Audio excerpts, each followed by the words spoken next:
SSC পরীক্ষার্থীরা, তোমরা অনেকে প্রশ্ন করো যে সৃজনশীল কিভাবে লিখলে স্যাররা বেশি নাম্বার দিবে।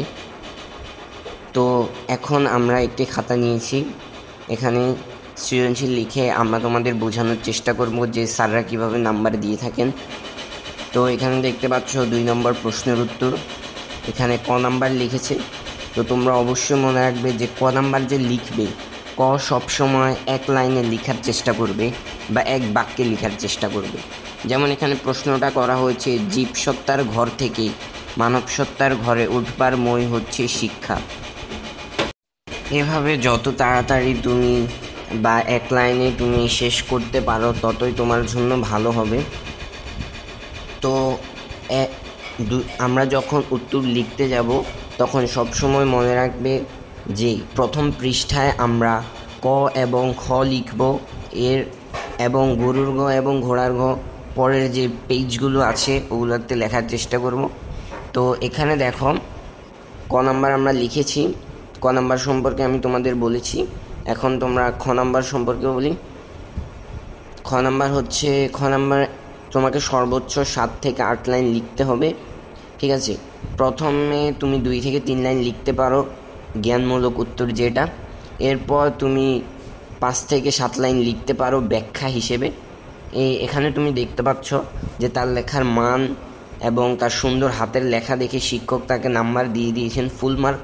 এরপরে পরের পৃষ্ঠায় তুমি গরুর গ লেখা শুরু করবে।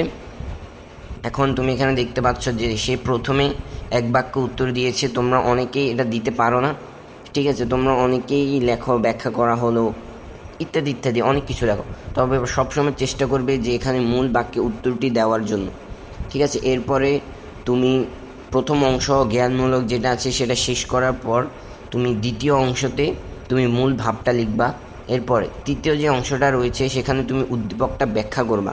এরপরে পরের আরেক পৃষ্ঠায় তুমি উদ্দীপকটা ব্যাখ্যা করে শেষের যে লাইনটা আছে সেটা টেনে দিয়ে তোমার ঘ নাম্বার শেষ করবা।